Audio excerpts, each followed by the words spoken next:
el Señor porque nos permite seguirnos edificando como iglesia en Jesucristo y estamos de diferentes confesiones de fe. Lo importante es que nuestro Señor y Salvador Jesucristo es jefe y cabeza de su iglesia. Le damos, hermanos, la bienvenida a nuestro hermano filósofo Cristian Gómez, porque y agradecerte, querido hermano, por la bendición que tú nos das de podernos compartir tus conocimientos. Queremos agradecerte de antemano por esta bendición y por disponer el tiempo para podernos edificar. Todo el tiempo es tuyo, mi querido hermano, así que disfrutamos de este tiempo. Gracias. Bienvenidos, hermanos. Si una persona se interesa en leer la Biblia y llega a una librería y dice, me da una Biblia, si fuera una librería que vende de todos los temas y de todas las Biblias, seguramente el encargado le dirá, ¿cuál Biblia? ¿Católica, evangélica? ¿De qué versión? Y bueno, esta persona hipotética que apenas quiere comenzar a conocer la Biblia, pues no va a saber exactamente cuáles son las diferencias o qué Biblia tiene que pedir. Les saludo con mucho agrado y agradeciéndoles también el que estemos aquí juntos compartiendo. De manera recurrente, también en las actividades del museo, las personas preguntan qué Biblia recomendamos. Me refiero a personas no creyentes, todavía no asiduas a una congregación, que preguntan, oiga, pero ¿qué Biblia puedo leer? En mi casa tengo tal Biblia. Pero a veces la pregunta va más allá. Católica, protestante, judía, como si hubiera muchas Biblias, ¿no? Piense, digo, como si hubiera muchas Biblias. En otro ambiente también he escuchado decir que no hay que leer más que la Biblia porque el Espíritu Santo nos va a revelar todo y no necesitamos leer nada más, ni libros de teología, ni diccionarios, ni el periódico, ni los libros de la escuela, sino solamente la Biblia. Por supuesto que una pregunta interesante que podríamos hacer en ese caso es, ¿y cuál Biblia? Y si alguien nos dijera, pues esta que yo tengo aquí, podríamos hacerle otra pregunta, ¿y por qué esa? Porque esa, sobre todo desde el punto de vista de que hay Biblias que tienen menos libros y Biblias que tienen más libros, por un lado, ¿no? Por otro, hay un tema que seguro va a salir hoy y también en las preguntas.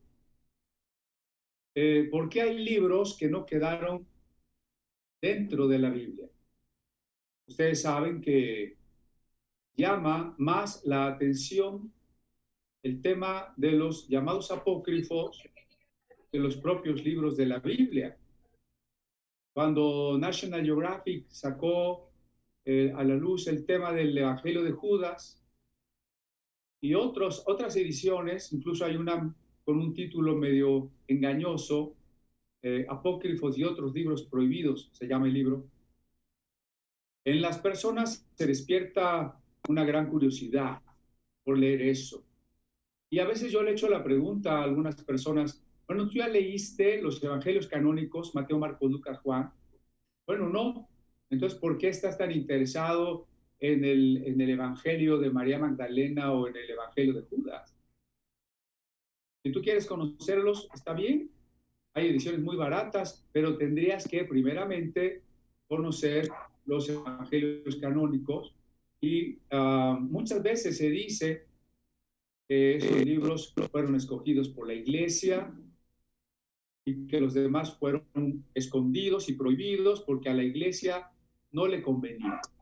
Así comienza la novela Código da Vinci de Dan Brown, que luego se hizo película, porque así comienza en el primer párrafo, ¿no? De los miles de evangelios que se escribieron, la iglesia solo escribió 4.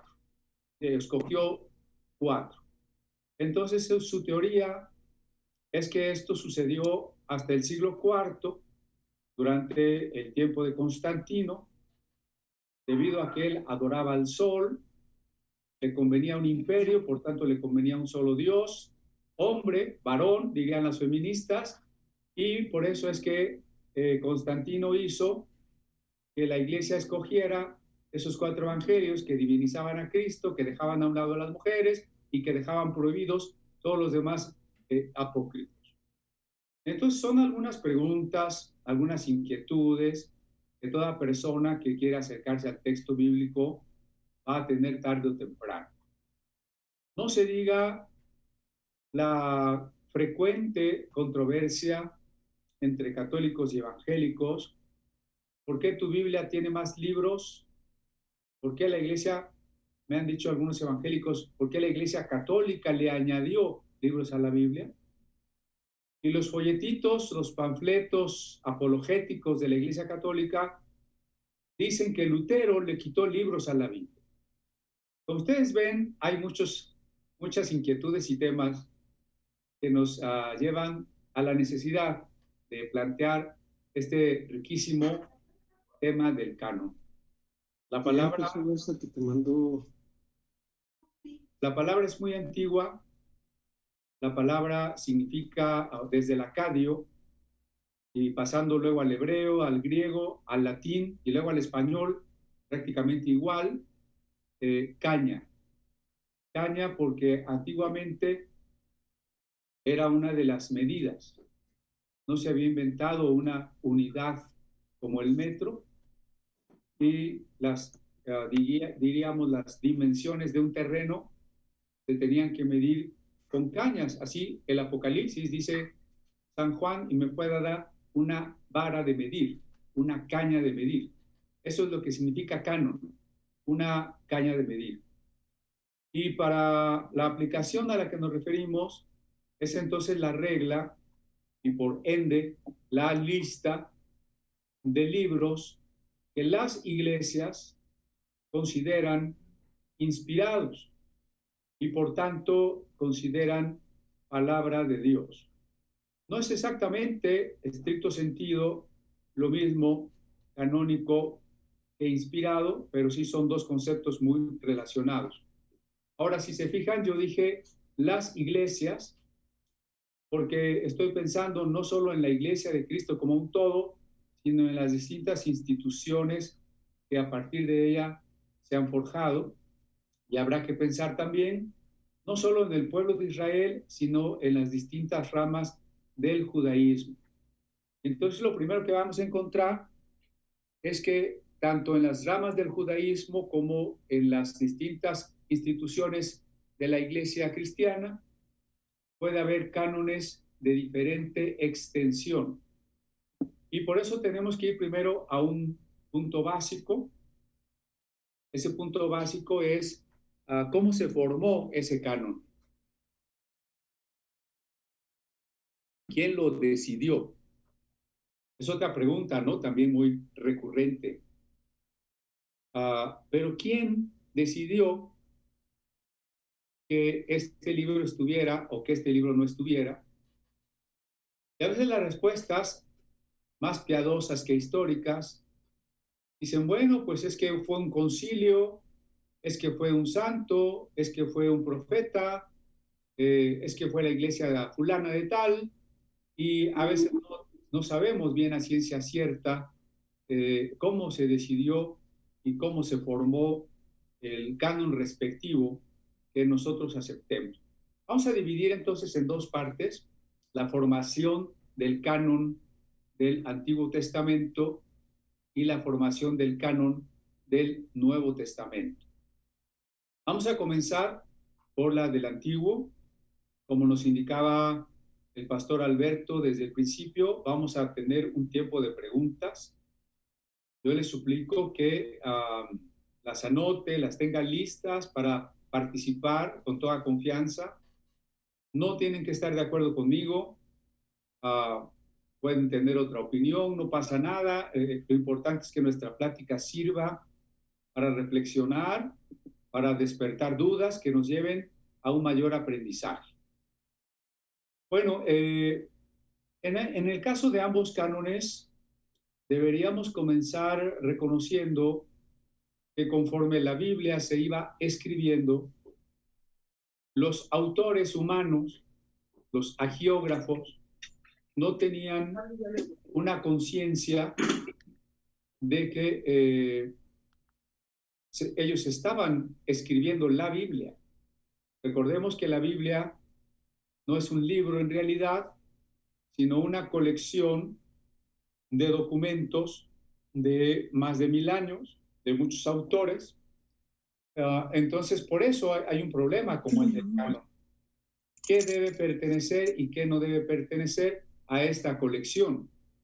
Lo que estoy diciendo es que en el tiempo en que cada autor participó, no se tenía la conciencia de que en un futuro, ciertos documentos se juntarían, se les daría una reverencia y se les consideraría parte de un título que ahora le llamamos la Santa Biblia. Es decir, Jeremías no sabía que estaba escribiendo un libro de la Biblia. David no sabía que sus salmos iban a ser conservados por milenios y que iban a formar parte de una colección llamada Biblia. Ni siquiera Pablo, allá en aquella celda, escribiendo la carta a los filipenses, sabía que esa carta era un escrito que trascendería a más de 3000 lenguas y que sería considerada incluso de mayor autoridad que la Torá, que la ley de Moisés. Entonces, esto es importante. Los autores bíblicos, inspirados por el Espíritu, plasmando primero el mensaje oralmente, predicándolo, y luego ellos o sus discípulos poniéndolo por escrito, no tenían, sin embargo, la conciencia de que su texto iba a formar parte de una futura colección, permítanme expresarlo así, entre dos tapas llamada Biblia. Digo entre dos tapas porque en su momento cada libro de la Biblia fue hecho en papiro, en pergamino, que se guardaba en rollos. Y cada libro de la Biblia tiene una historia diferente de cómo se formó o de cómo se combinaron los textos que lo conforman, porque hay libros de la Biblia que a su vez también son biblitas, son varios textos de varios autores, como los Salmos o el libro de Isaías. Entonces, bueno, mientras la Biblia era un conjunto de rollos, difícilmente podía existir la conciencia de una colección definida y sobre todo una especie de actitud ya más conforme a un dogma de estos son, estos no son, te falta este, te sobra aquel. Eso se va a tardar mucho tiempo. Incluso los destinatarios de esos textos no siempre tienen claro que lo que están recibiendo es un texto inspirado. Sabemos la historia de Jeremías, cómo el rey ordena que el libro de Jeremías sea quemado y él arrojado a un pozo seco. En el caso de Pablo, escribiéndole a los corintios, les tiene que decir, si para otros no soy apóstol, para ustedes soy apóstol, o a los Gálatas, ¿quién los fascinó? ¿Quién los embrujó para no obedecer a la verdad? Quiere decir que muchos, al menos muchos de los corintios o de los Gálatas, no estaban reconociendo la autoridad de Pablo, mucho menos la inspiración de la epístola que él les estaba enviando. Entonces, no siempre se reconoció de manera inmediata el que un texto fuese palabra de Dios. Ya veremos con más detalle adelante cómo algunos libros se fueron aceptando, fueron controversiales y se aceptaron de manera muy tardía. Todavía hasta el siglo VII de la era cristiana tenemos discusiones sobre si el Apocalipsis es inspirado o no es inspirado. Entonces es un proceso muy largo, ¿no? Déjenme ilustrar esto de que no hay una conciencia en los autores. No pueda pensar que cuando Isaías escribió su libro, vamos a apagar nuestros micrófonos, vamos a invitar a todos para que apaguen sus micrófonos, porque si no tenemos interferencias. Ok, gracias. Decía yo, Isaías no escribió su libro de una sentada, no cayó en una especie de trance y escribió, llegó al capítulo 66 y puso punto final y se despertó y dijo, ya escribí el libro que sigue de Cantares. Y entonces todos empezaron a copiar el libro y lo empezaron a difundir y dijeron, lleve su fascículo mensual para que junte la Biblia, mire, ya salió el nuevo número, ya salió Isaías y ahora estamos a la espera de que escriba Jeremías. No, pues eso es imposible, ¿no? Eso no sucedió así. De hecho, los libros de nuestras Biblias no fueron escritos en el orden en que los tenemos acomodados. Hablando, por ejemplo, del Nuevo Testamento, el primer libro que se escribe no es Mateo. Usted abre su Biblia y tiene Mateo al principio. No es Mateo. El primer libro del Nuevo Testamento es la carta de Pablo a los tesalonicenses. Ese es el primero. La mayor parte de las cartas de Pablo son primero, junto con el Evangelio de Marcos, después Lucas, mucho después Mateo, y al final los textos juaninos, las llamadas epístolas universales.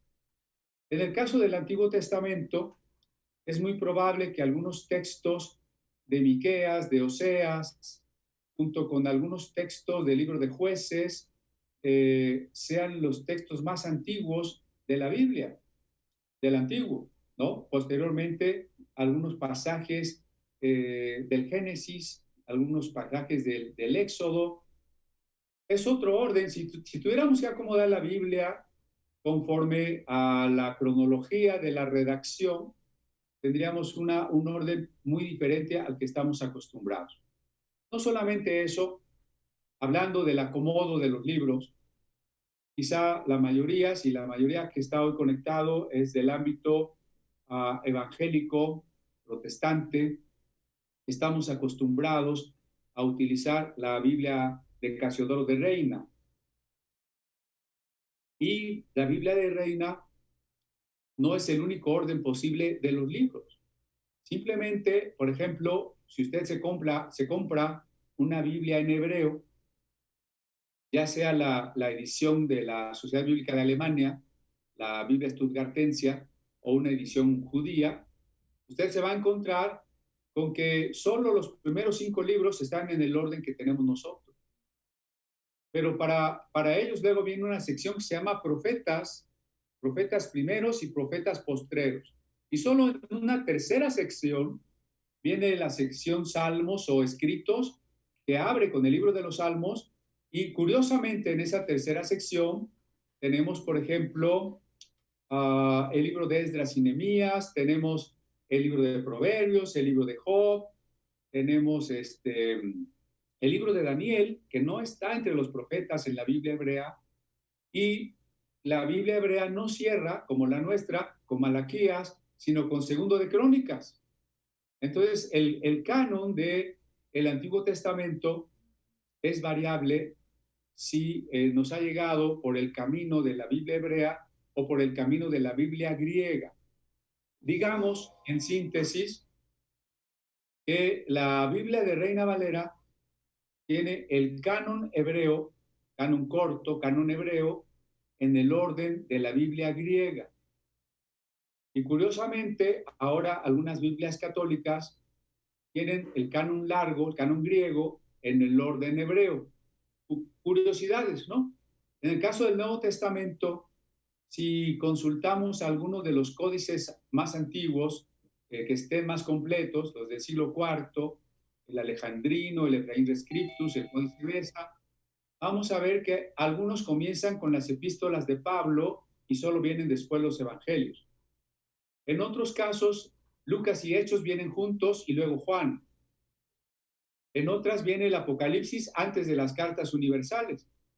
Es decir, el acomodo del orden no es asunto de la inspiración, no hay un orden único, sino que quizá fue predominando un orden que más o menos intentaba seguir el argumento de las historias dentro de la Biblia. Por ejemplo, comenzar con los textos que hablan de la creación y cerrar con los textos que hablan de la nueva creación.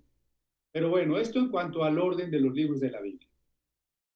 Estos, si ya dijimos que no hubo una conciencia de que se estaba haciendo la Biblia, la historia del texto, de cómo se va escribiendo, es paralela a la historia del canon, en el sentido de que algunos libros, conforme se van guardando tras la muerte del autor, se van reverenciando hasta que después se forman parte de esa colección de textos que se van distinguiendo de otros textos, porque la verdad es que la literatura judía es muy abundante, y me refiero a la época del judaísmo tardío y de la época del inicio del cristianismo, y la literatura apócrifa es más extensa que la Biblia. Además de la otra literatura cristiana, como la de los padres de la iglesia o la literatura rabínica, tenemos la apócrifa. Si juntáramos todos los apócrifos, nos quedaría un libro más gordo, mucho más gordo que la Biblia, ¿no? Entonces, estos libros que conforman la Biblia, de alguna manera, se van distinguiendo de los demás. Y entre otras cosas digo, porque se va reconociendo la autoridad tanto del texto como del autor que la tradición señala. Por ejemplo, imaginemos que cuando Pablo murió, algunos hermanos de Corinto le hayan comentado a los de Roma, pues a nosotros el apóstol nos dejó unas cartas. Y los de Roma hubieran dicho, pues nosotros también tenemos una carta. Pues, ¿qué les parece si nos dan una copia de su carta y nosotros les damos una copia de nuestras cartas? Y de una manera así tan sencilla, pero tan natural, se fueron formando las primeras colecciones. La colección que se llama la Torá, la colección que se llama Evangelios, la colección que se llama Epístolas, la colección de los profetas. Esas colecciones se van formando poco a poco, todavía, insisto, sin una clara conciencia de lo que más tarde se llamará un canon.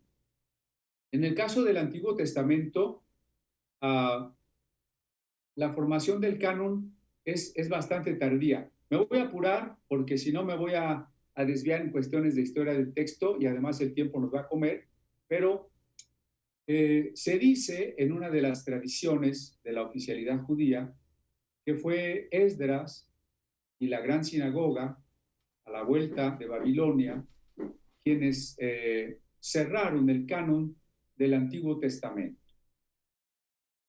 Esto está dicho en el cuarto libro de Esdras también, que por supuesto es un apócrifo, pero que lo interesante de los apócrifos no es que les demos autoridad, sino que podamos obtener información del pensamiento de la época. En este cuarto de Esdras se dice que Dios volvió a dictar y a inspirar todos los libros que se habían perdido, los 24 libros sagrados. El canon hebreo ortodoxo actual está conformado por 24 libros que son exactamente los mismos que los 39 libros de la Biblia de Casiodoro de Reina que hoy usamos, ¿no? Son exactamente los mismos. Están divididos de manera distinta, por eso es que 24 es igual a 39, porque nuestros 12 profetas menores, por ejemplo, ellos los agrupan en un solo libro que se llama Los 12. El punto es que 24 es igual a 39 en el actual canon protestante y en el canon judío. Pero, decía yo, los judíos pensaron que Esdras había cerrado ese canon y tuvieron la tradición de que con Esdras se había terminado la profecía. Con Esdras se acabó la profecía. En tiempos de Jesús entonces, la enseñanza oficial es que ya no había más inspiración. Por eso es que los judíos no esperaban profetas. De ahí lo sorprendente de que el pueblo no se conformaba con esa enseñanza, y cuando aparece Juan el Bautista y cuando aparece Jesús, la gente opina, este es un profeta, ¿no? Digamos, a despecho de la enseñanza oficial. Y es también la razón por la que salieron los apócrifos del Antiguo Testamento, porque al no ver el cumplimiento de las promesas de Dios, por un lado, y por otro ya no había profecía, entonces empezó la idea de que en el cielo todavía había unos libros escondidos. Había 70 libros escondidos. 24, dice el cuarto de Esdras, que son para todos, y 70 que son escondidos. Y esos 70 dan origen al libro de Enoc, al libro de Jubileos, al Apocalipsis de Esdras, al Apocalipsis de Baruch, a la ascensión de Moisés. Por lo pronto, dos de ellos, Enoc y Ascensión de Moisés, están citados en nuestra epístola de Judas, en nuestro Nuevo Testamento. Bueno, estoy en el punto de que se pensaba que con Esdras se había terminado el canon.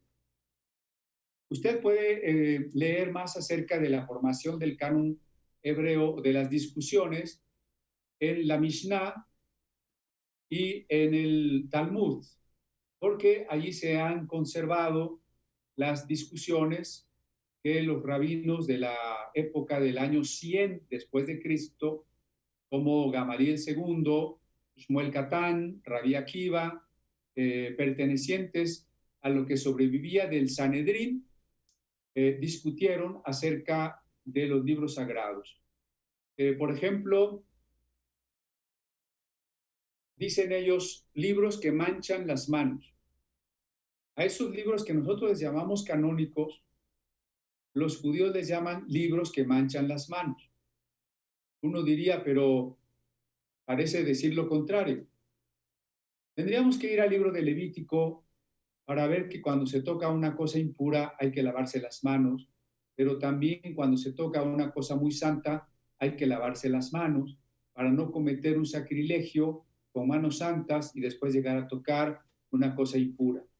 Desde esa perspectiva, los judíos le llaman a lo canónico libros que manchan las manos. Cuando el ejército romano destruyó Jerusalén, la única secta que sobrevivió fue la de los fariseos, que pidieron permiso a los romanos para recrear una escuela y un Sanedrín en el puerto de Jamnia, o Yavne, se puede pronunciar de las dos maneras, y alrededor del año 100, pues tenemos estas discusiones ya en la era cristiana, todavía con respecto al Antiguo Testamento. Si Esdras hubiera cerrado el canon, entonces no tendría sentido que en el año 100 se estén discutiendo estos temas dentro del judaísmo que ha rechazado al Mesías, que se esté forjando el Nuevo Testamento y sobre todo que haya libros del Antiguo Testamento que se redactaron después de Esdras, como el propio libro de Esdras, el de Nehemías, primero y segundo de Crónicas, y el libro de Daniel, el libro del Eclesiastés, que son posteriores a la propia existencia de Esdras. Entonces, por ejemplo, los rabinos, ¿qué discutían? Discutían si Ezequiel debería ser considerado, porque las visiones de Ezequiel son divergentes de las medidas y las instrucciones para hacer el tabernáculo del Éxodo. Se discutía también si Cantares debería ser aceptado, porque no les parecía que hablase de algo espiritual. ¿Por qué incluir un libro que en el fondo no describía más que la relación amorosa de una pareja? Fue precisamente Rabí Akiva el que dice que es una alegoría, que el amado es Dios y la esposa es Israel, y que entonces el libro más sagrado de todos tendría que ser el Cantar de los Cantares. Se discuten los libros de Crónicas porque tienen sus divergencias con los libros de Reyes, y se discutía el libro de Esther porque nunca menciona por nombre a Dios. Quizás sea la razón por la que en los rollos del Mar Muerto, de esas 11 cuevas, no se encontró ninguna copia y ningún fragmento del libro de Esther. Entonces es interesante pues ver que en el sínodo, que no fue más bien un sínodo, en la escuela de Jamnia, se discutió todavía el canon del Antiguo Testamento por los judíos. Entonces, ellos tienen en vista el rechazo de dos tipos de literatura. La literatura que podríamos llamar esenia o qumramita y la literatura de los nazarenos o cristianos. Entre las maldiciones que profieren los rabinos de Yavne está el condenar los libros cristianos. Esto, por supuesto, nos hace ver que no podemos aceptar ninguna de las dos afirmaciones. Que el canon del Antiguo Testamento lo decidió Esdras, estamos viendo, es falso. El canon del Antiguo Testamento se decidió en Yavne, es también falso, porque si tenemos que darle autoridad a Yavne, tendremos que rechazar el Antiguo Testamento porque ellos lo maldijeron. Entonces, ¿cómo vamos a darle autoridad a un concilio que rechaza al Mesías?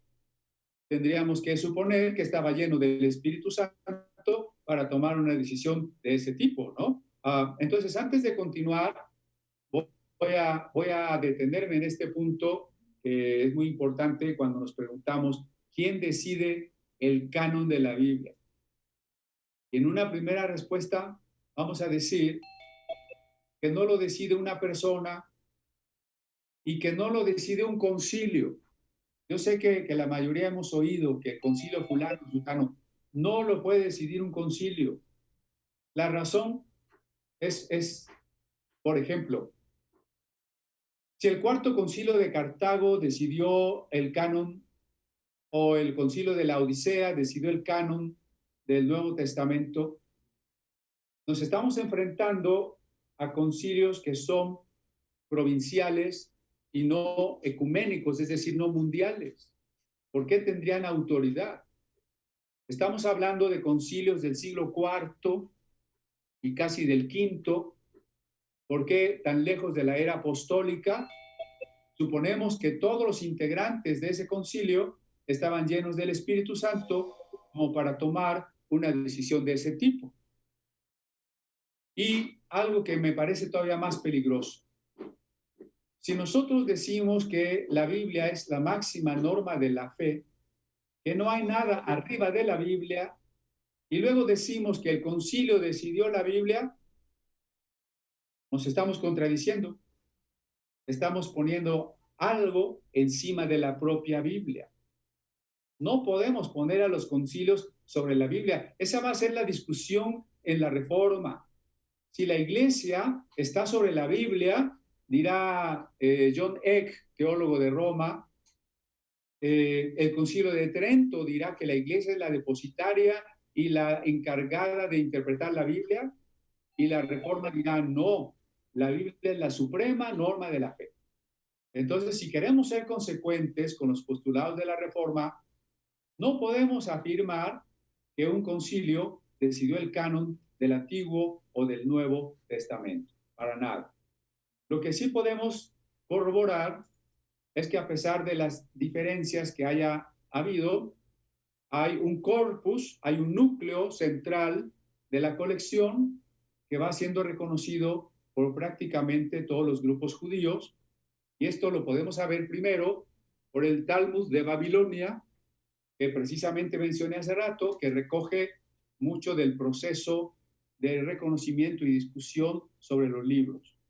Lo podemos saber también por los escritos de Flavio Josefo, que argumentando contra los romanos, les muestra que las otras religiones no serían capaces de morir por sus libros, y él hace una lista de los libros, aunque los clasifica en 22, pero son los mismos.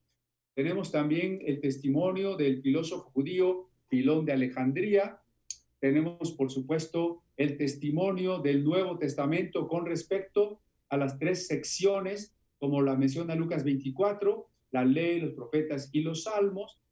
Y pues tenemos algunas citas de la literatura patrística. Todo ello avalando que para los tiempos de Jesús el corpus central del canon del Antiguo Testamento había cuajado ya. Ahora, eso no significa que todos los grupos tuviesen el mismo número de libros.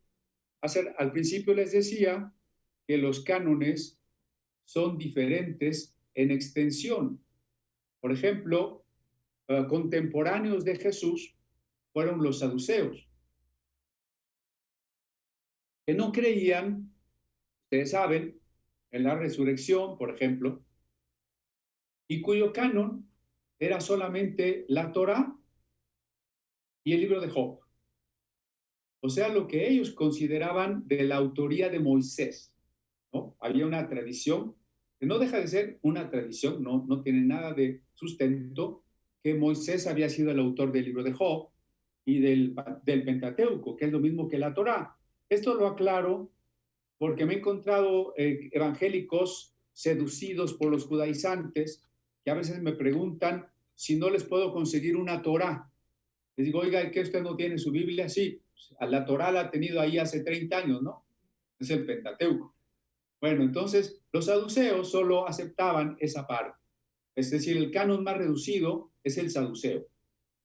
Tenemos luego el canon que podemos llamar fariseo, que son prácticamente los 24 libros, pero que en la práctica no se restringe a los 24 libros, porque los fariseos le van a dar la misma o más autoridad a las tradiciones. Recuerden cómo Jesús les reprende por invalidar la palabra con sus tradiciones, y esto sigue vigente en la medida en que el resultado de las tradiciones farisaicas es la actual literatura rabínica, la Mishnah, los Midrashim, el Talmud, el Shulchan Aruch, el Zohar, que para el judaísmo es la manera, como también para el católico, son sus tradiciones las que tienen la misma autoridad que la Biblia y las que la lente desde la cual se tiene que leer la Biblia. Entonces, aunque tengan un canon de X número de libros, en realidad es algo más amplio porque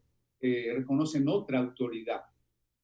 Tenemos lo que podría ser el canon de los alejandrinos, donde va a surgir la famosa Biblia Septuaginta, que tiene más libros de los que hoy sabemos, ¿no? Los clásicos eclesiásticos, sabiduría, Baruch, los añadidos a Esther, a Daniel, los 4 libros de Macabeos, la oración de Manasés, las odas de Salomón, el libro de Enoch. Entonces, estos judíos de Alejandría tienen el mismo problema que los judíos de Palestina. No tienen una Biblia entre 2 tapas, tienen una serie de rollos y no hay una conciencia clara en todos de qué sí es y qué no es. Mucho menos para los bibliotecarios de Alejandría, que muchos no son judíos, pues ellos simplemente apilan toda la literatura judía en el mismo cajón, ¿verdad? Tenemos a los judíos qumramitas, probablemente los esenios, con una literatura mucho más abundante que los 24 libros del Antiguo Testamento, porque tienen jubileos, tienen el Salmo 151, tienen el Pseudogénesis, tienen el Manual de Disciplina, el libro de la guerra de los hijos de la luz contra los hijos de las tinieblas y muchísimos otros libros más que han sido hallados en las cuevas del Mar Muerto. Entonces, en resumen, para los tiempos de Jesús, el canon del Antiguo Testamento está formado en su parte central, pero es todavía muy variable en cantidad, a veces menor, a veces mayor, para los distintos grupos judíos. Poco a poco, cuando nace el cristianismo, a nosotros nos va llegando un Antiguo Testamento por 2 caminos. El camino de la Biblia griega, que vamos a llamar el canon amplio, que tiene Macabeos, Baruch, sabiduría, y el canon corto, que es el canon hebreo. El canon largo predomina en la iglesia cristiana desde la época apostólica hasta el siglo IV de la era cristiana. O sea, los primeros 4 siglos de la iglesia usó la Biblia Septuaginta, que tiene el canon largo. Fue San Jerónimo, hasta alrededor del año 380, que comenzó la traducción de la Vulgata desde lo que él llamaba la Veritas hebraica, y él no puso los deuterocanónicos porque como él hizo su traducción en Belén, él dice, yo pongo los libros que los judíos de Palestina aceptan. Y de esa manera la Vulgata tenía originalmente solo los libros que hoy llamamos canónicos, fue en sucesivas copias, ya no por San Jerónimo, sino después de él, que se fueron añadiendo los deuterocanónicos. Entonces, esta es la razón por la que nuestras Biblias hoy difieren en la cantidad de libros en el Antiguo Testamento. Dato curioso que tal vez ampliemos en las preguntas, la Biblia de Lutero, la traducción de Lutero, la de Casiodoro de Reina, la Biblia de Ginebra, la de Cipriano de Valera, tenían los apócrifos. Los libros apócrifos se dejaron de editar en las Biblias protestantes alrededor de 1825. Voy rápidamente al canon del Nuevo Testamento. Si el canon del Antiguo se tardó como unos 400 años, el canon del Nuevo también, más de 400 años, porque como les dije, libros como el Apocalipsis fueron discutidos durante varios siglos. Hubo textos que empezaron a circular y a ser reconocidos de manera muy temprana, como nuestros 4 evangelios o algunas de las cartas de Pablo, algunas, otras se discute si son o no son de Pablo, y quedó un grupo de libros que conocemos como libros discutidos. Los libros discutidos son básicamente Santiago, Hebreos, Segunda de Pedro, Segunda y Tercera de Juan y el Apocalipsis. Estos libros no fueron aceptados de manera uniforme por todas las iglesias. Algunos eran aceptados en Oriente nada más, como la Epístola de Santiago, pero no en Occidente. Otros eran más aceptados en Occidente, como el Apocalipsis, pero no en Oriente. Y de todas maneras, no todas las iglesias los aceptaban todos. Y esto, bueno, primero hay que considerar que los libros no circulaban tan rápido, que no había una comunicación tan rápida. ¿Cómo sabemos, por ejemplo, que los 4 evangelios pertenecían a esta colección desde el principio? Porque ya tan temprano como principios del segundo siglo, estamos hablando de un autor llamado Tatiano de Siria, que hace una armonía de los 4 evangelios. El diatesarón, en griego quiere decir a través de los 4. El trabajo de Tatiano nos muestra el valor que se daba ya a los 4 evangelios por el trabajo que él realiza al siriaco. Pero, por supuesto, los testimonios de los padres apostólicos, como Policarpo, Justino o Clemente de Roma, y de los padres apologistas, como Ireneo, Orígenes y otros padres que los citan y no citan, en cambio, apócrifos. En todo caso, tienen apologías en contra de algunos apócrifos que comenzaban a existir. Ireneo menciona como herético el Evangelio de Judas, lo mismo que Orígenes contra los evangelios gnósticos. Entonces, esto significa que desde muy temprano la Iglesia cristiana tenía 4 evangelios y que es absoluta mentira lo que afirma esta novela fraudulenta, que no histórica, de Código da Vinci. Bueno, luego probablemente no tenemos noción de algunos autores. ¿Quién fue realmente el autor de la carta a los hebreos? ¿Quién fue el autor del libro de Josué o del libro de Jueces o del libro de Jonás? No lo sabemos. Incluso quién fue el autor de la segunda de Pedro o de la segunda Timoteo, no lo sabemos, pero no tiene mayor importancia en tanto que son canónicos. Y si son canónicos, sabemos que independientemente del autor humano, son palabra de Dios. Les reconocemos esa autoridad como palabra de Dios. Entonces, finalmente, ¿qué diríamos? ¿Quién decidió el canon? ¿Cómo se formó el canon? Diría yo, usando una frase de un gran teólogo que fue Oscar Cullmann, los libros se impusieron por sí mismos. Es decir, la riqueza, el valor, el carácter de los libros. Es a fin de cuentas lo que logra que las generaciones los conserven, los reverencien, los coleccionen, que los copien y que transformen vidas. Es decir, los libros se imponen por sí mismos. Me gusta ejemplificar que si hoy quisiésemos hacer una lista de lo que consideramos obras maestras, seguramente pondríamos al Quijote entre las obras maestras, pero no pondríamos libros chatarra como ¿Quién se ha robado mi queso? O Cañitas. Y entonces alguien diría, pero ¿quién decidió que las obras maestras sean obras maestras? No fue mi maestra de literatura, ni siquiera la Real Academia de la Lengua, sino el contenido de los libros. Lo mismo sucede en el caso de la Biblia, ¿no? El contenido de los libros es lo que al final se impone a las generaciones, porque el canon es un producto de generaciones.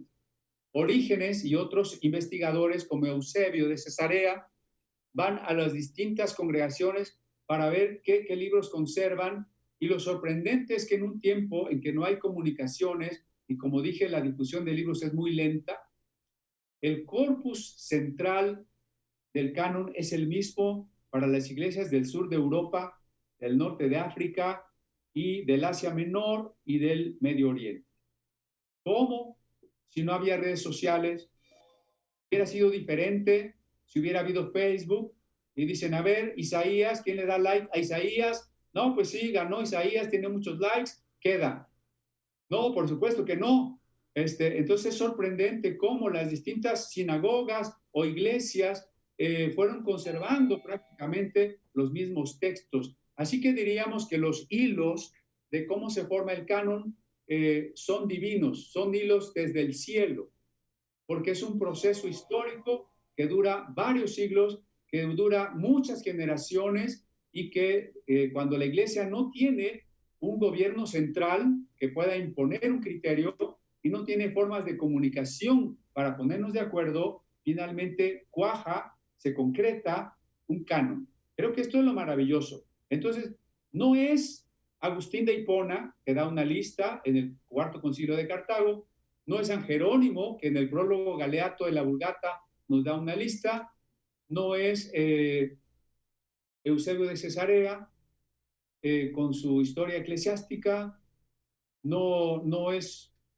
otros testimonios importantes como el Canon Muratori, que es una lista de libros del Nuevo Testamento que encontró un investigador italiano y es proveniente del siglo II, o el Canon de Marción, que rechaza la mayoría de libros del Nuevo y dice cuáles acepta. A no querer, nos deja un testimonio de lo que había. Entonces, bueno, si añadimos al Canon Muratori, a Marción y los autores eclesiásticos, tenemos buenos testimonios de la historia de nuestro canon, sin que por ello pasemos por alto que hubo generaciones que no tuvieron libros de la Biblia. Voy a cerrar con esta parte para dar tiempo a las preguntas. El Apocalipsis dice, el que le añada, se le añadirán las plagas, y al que le quite, se le quitará su nombre del libro de la vida. Este versículo lo hemos usado para hablar del canon bíblico. En cierta forma es aceptable, pero hay que ser cuidadosos. Primero, esas palabras son estrictamente para el texto de Apocalipsis. Primera cosa. Pero segunda, en el caso de la historia del texto y de la historia del canon, no podemos aplicarlas a rajatabla. ¿Por qué? Porque en la historia del texto hay que reconocer, por un lado, que gracias a Dios tenemos miles de manuscritos de la Biblia, tanto del Antiguo como del Nuevo Testamento, un promedio de 10,000 manuscritos en hebreo y griego, más las traducciones tempranas del latín, copto, arameo, etiópico, etcétera, más de 30,000 manuscritos bíblicos. Pero cuando los libros se copian a mano, nunca va a haber un libro igual a otro. Hablando simplemente de los textos hebreos o griegos, hay variantes, no hay un manuscrito igual a otro. O tienen de más, o tienen de menos, o tienen alguna diferencia, o algún error ortográfico. No hay un manuscrito bíblico igual a otro. Entonces, si cualquiera que le movió un acentito se va a ir al infierno, pues todos los judíos y cristianos que copiaron la Biblia para que pudiera llegar hasta nosotros, todos van a estar en el infierno, porque no hay un manuscrito igual a otro, ¿no? Ese es un primer problema. Hablando de la historia del canon, pues resulta que entonces los hermanos de otras latitudes, de otras instituciones, pues no son hermanos y se van a ir al infierno. Por ejemplo, la Iglesia Ortodoxa griega. Este es un problema que el catolicismo vio cuando decía, fuera de la Iglesia y del Papa de Roma no hay salvación. Y Lutero decía, entonces, ¿qué hacemos con todos los santos de la Iglesia griega? Los mandamos al infierno. Entonces yo digo lo mismo, ¿no? Si los griegos tienen macabeos y eso es añadirle a la Biblia, pues todos los que no sean evangélicos, aunque sean anglicanos o sean ortodoxos griegos o de la iglesia egipcia, copta, se van a ir al infierno. Y viceversa, ¿no? La primera generación de cristianos de la época apostólica, que solo tuvo el Antiguo Testamento, porque el Nuevo apenas se iba a escribir, pues se va a ir al infierno.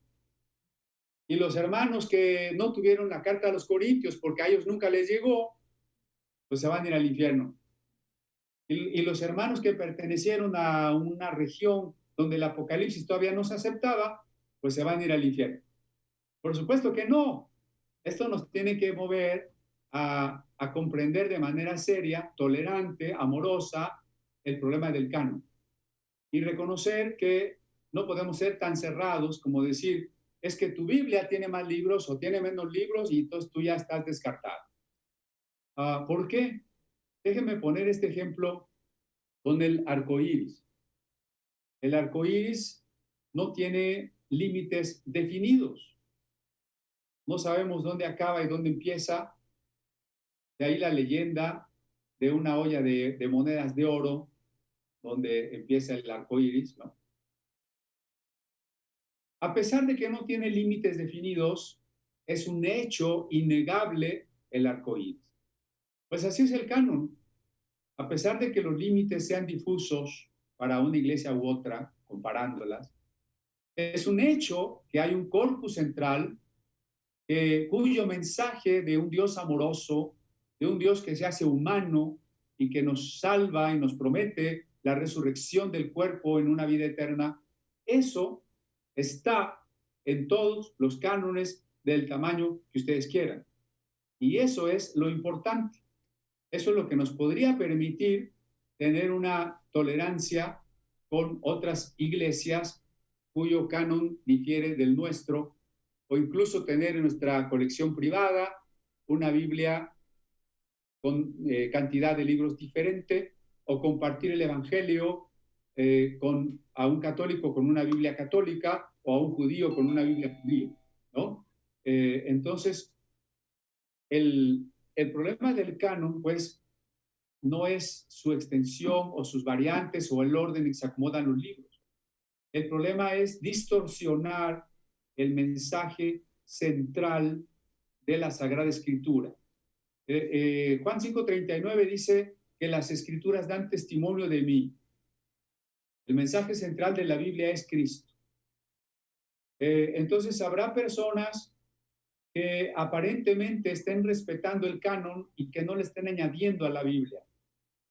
Pongo un ejemplo, un predicador evangélico que desde el púlpito, con la sacrosanta Reina Valera 60, está usando la palabra fe, un versículo que sí está en la Biblia, pero que su doctrina es decirnos que la fe es un poder mental con el que podemos decretar un carro de lujo y nos va a llegar el carro de lujo. Está usando la Biblia correcta, si se quiere el canon correcto, está usando un término bíblico, pero está predicando algo que la Biblia no dice. Y eso es tergiversar, eso es quitarle o añadirle realmente a la palabra profética, que la Biblia toda es la palabra profética. Entonces eso es más bien distorsionar el Evangelio. Yo creo que como el tema es muy amplio, aquí en los cursos del museo, la materia de historia del canon es una materia que se lleva 4 meses. No puedo resumir en una hora 4 meses y todos los libros que hay que leer, que tiene que leer el alumno, pero pues yo creo que a la hora de las preguntas vamos a poder enfocar algunas inquietudes particulares.